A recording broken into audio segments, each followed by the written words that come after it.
పూరా local. Hi hello నమస్తే, welcome to పూరా లోకల్. ఉక్రెయిన్ సరికొత్తగా లేజర్ ఆయుధాన్ని తయారు చేసింది.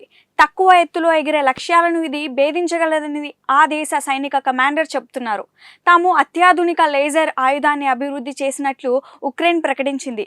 దీని పేరు ట్రైజూబ్ అని పేర్కొంది.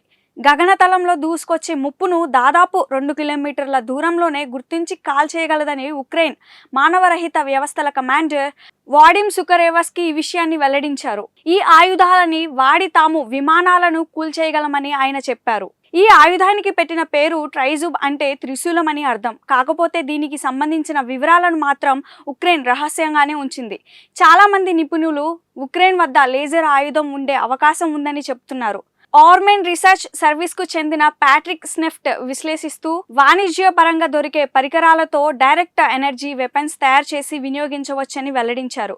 అమెరికా నౌకాదళంలో కూడా ఇలాంటి లేజర్ ఆయుధాన్ని 2024 నుంచి వినియోగిస్తున్న విషయాన్ని ఆయన గుర్తు చేశారు. తక్కువ ఎత్తులో ఎగిరే విమానాలు, డ్రోన్లు వంటి వాటిని కూల్చడంలో డైరెక్ట్ ఎనర్జీ వెపన్స్ చాలా సమర్థంగా పనిచేస్తాయని స్నెఫ్ట్ చెప్పారు.